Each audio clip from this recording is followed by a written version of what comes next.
Good morning. Let's get into our daily Bible study. This is actually yesterday's, but we've been running behind on time. It's been busy, so I'm going to do this one now and then do today's later on this evening once I free up some time. But yeah, let's jump right into it. Let's get caught up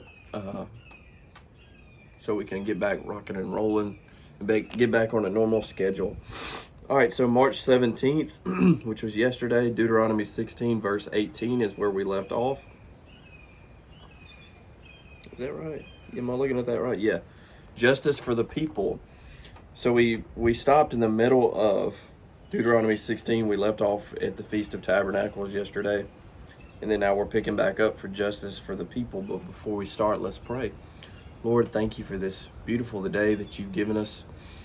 I just pray that you be with all those who the weather affects them, like myself, and gives them drainage crud, allergies out the wazoo.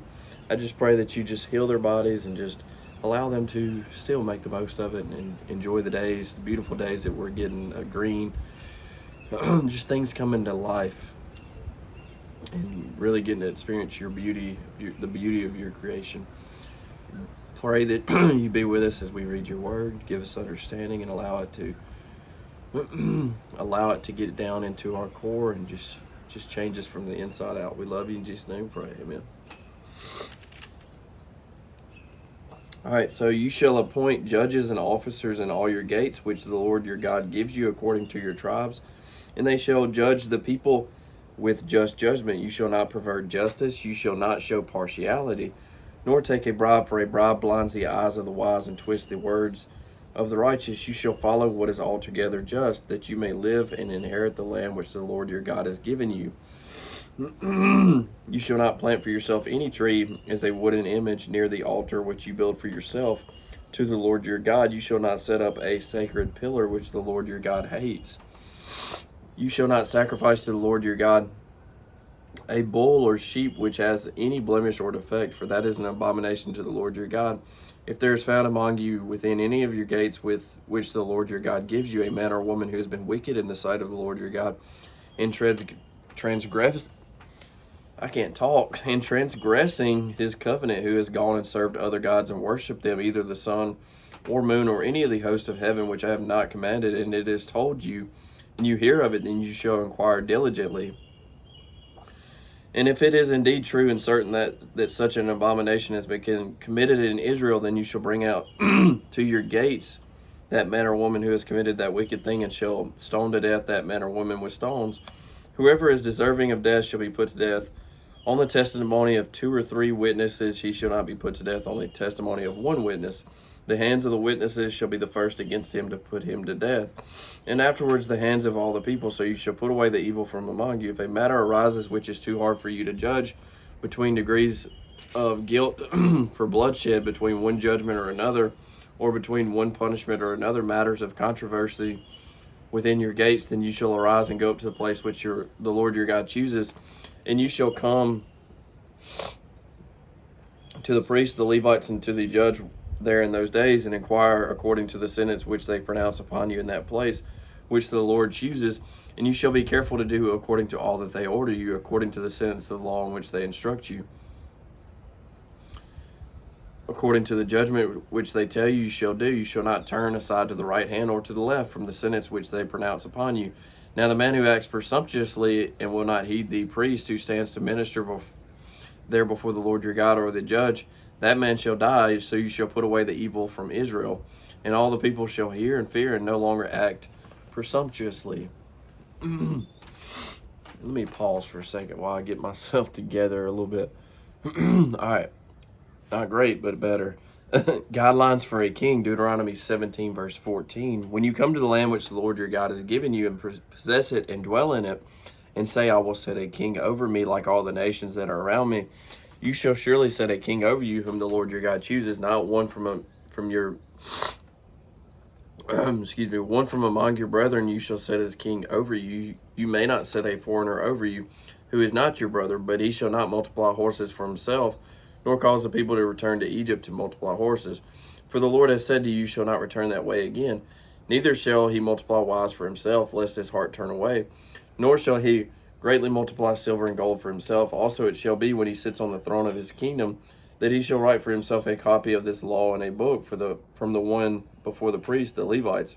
And it shall be with him, and he shall read it all the days of his life, that he may learn to fear the Lord his God, and be careful to observe all the words of this law and these statutes, that his heart may not be lifted above his brethren, that he may not turn aside from the commandment to the right hand or to the left, that he may prolong his days in his kingdom, he and his children in the midst of Israel. The priests, the Levites, all the tribe of Levi, shall not have no part nor inheritance with Israel. And this is offerings for the priests and Levites, Deuteronomy 18 now. They shall eat the offerings of the Lord made by fire, and his portion, therefore they shall have no inheritance among their brethren. The Lord is their inheritance, as he said to them. And this shall be the priest's due from the people, from those who offer a sacrifice, whether it is bull or sheep. They shall give to the priest the shoulder, the cheeks, and the stomach, the first fruits of your grain and your new wine, and your oil, and the first of the fleece of your sheep you shall give him. For the Lord your God has chosen him out of all your tribes to stand and minister in the name of the Lord, him and his sons forever. So if a Levite comes from any of your gates, from where he dwells among all Israel, and comes with all the desire of his mind to the place which the Lord chooses, that he may serve in the name of the Lord his God, as all his brethren the Levites do, who stand there before the Lord, they shall have equal portions to eat, besides what comes from the sale of his inheritance.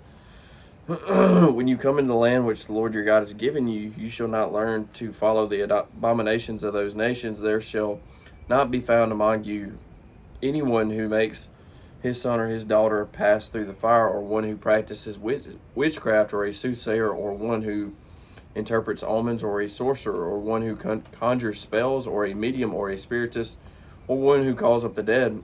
For all who do these things are an abomination to the Lord. And because of these abominations, the Lord your God drives them out from before you. You shall be blameless before the Lord your God. For these nations which you will dispossess listen to soothsayers and diviners, but as for you, the Lord your God has not appointed such for you. In that section was a call to holy living. Oh, there's Roscoe. I can't really see him. True and false prophets. Deuteronomy 18, verse 15, the Lord your God will raise up for you a prophet like me from your midst. From your brethren, him you shall hear, according to all you desired from the Lord your God in Horeb in the day of the assembly, saying, let me not hear again the voice of the Lord my God, nor let me see this great fire any more, lest I die. And the Lord said to me, that what they have spoken is good. I will raise up for them a prophet like you from among their brethren, and will put my words in his mouth, and he shall speak to them all that I command him. And it shall be that whoever will not hear my words, which he speaks in my name, I will require it of him. But the prophet who presumes to speak a word in my name, which I have not commanded him to speak, or who speaks in the name of other gods, that prophet shall die. And if you say in your heart, how shall we know the word which the Lord has not spoken? When a prophet speaks in the name of the Lord, if the thing does not happen or come to pass, that is the thing which the Lord has not spoken. The prophet has spoken it presumptuously. You shall not be afraid of him.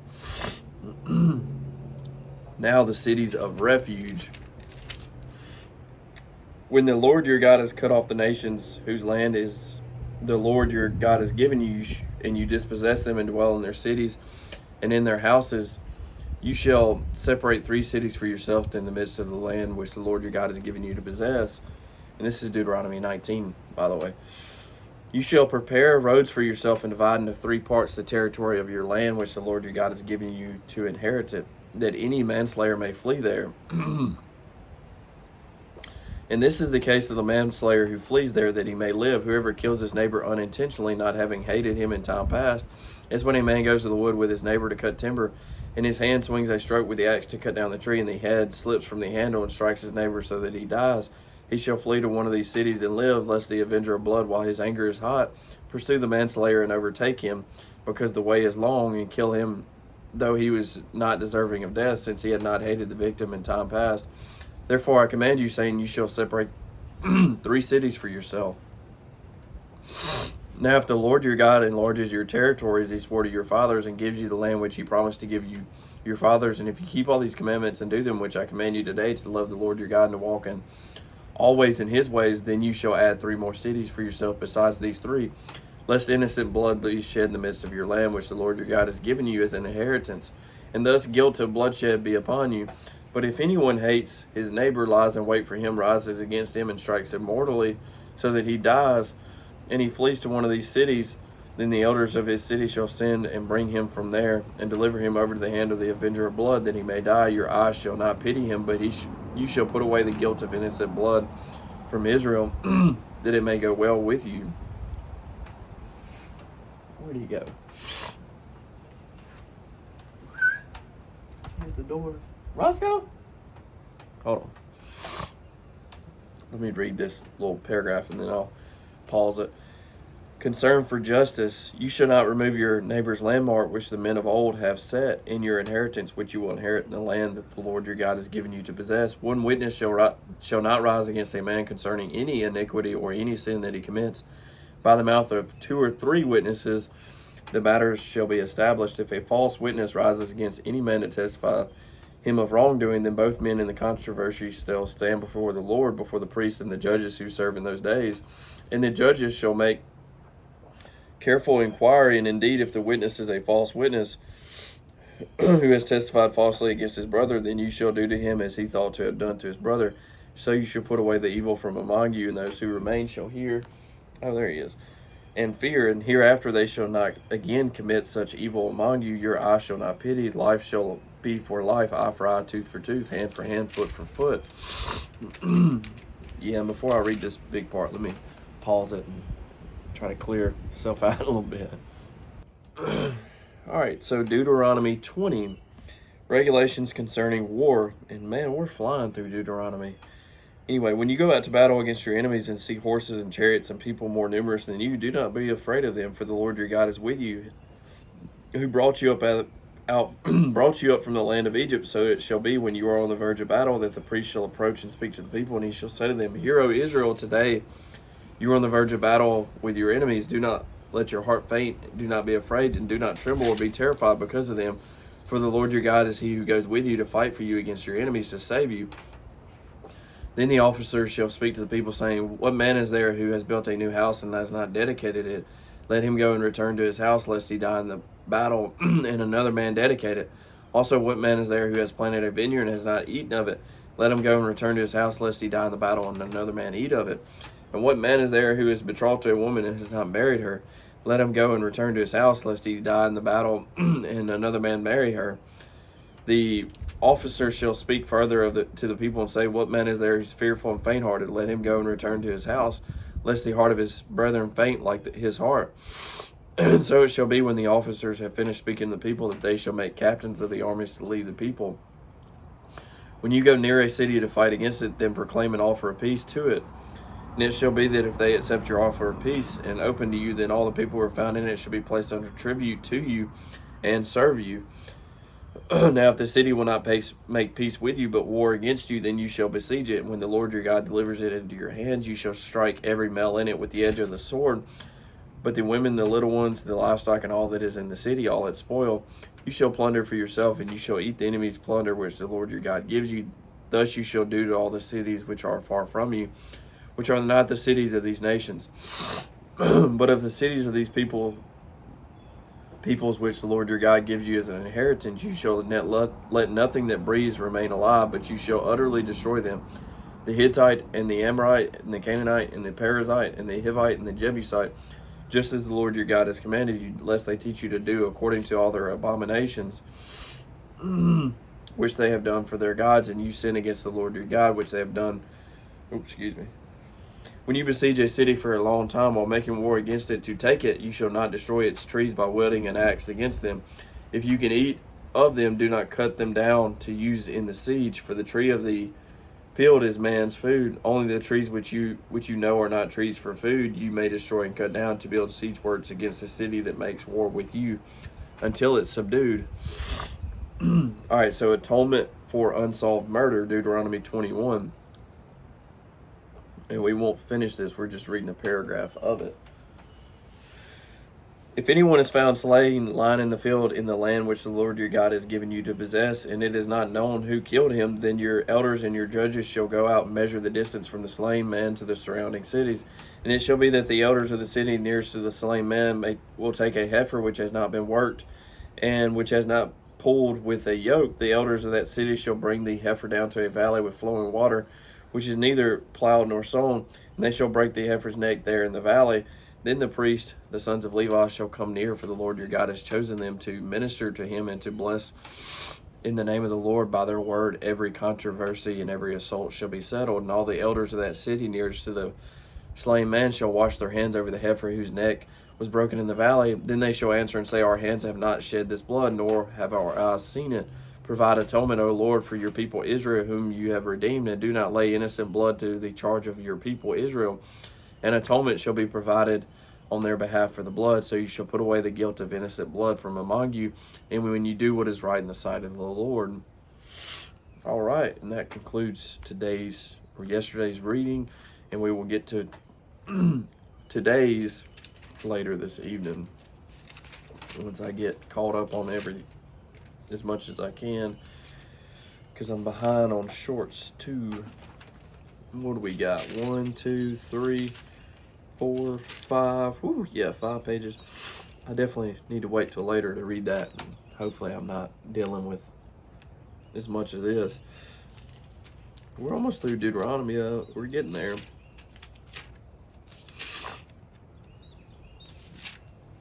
Well, yeah, Deuteronomy, yeah. Yeah, just a few more days of Deuteronomy and we'll be in Joshua. Things really start to get interesting as they start to go into the promised land. But God bless y'all. Hope y'all are having a good week so far. If you have anything for me, please comment, like, share, do whatever you can to help out. Every little bit helps. But God bless y'all. Y'all have a great rest of your week and day today. Love y'all.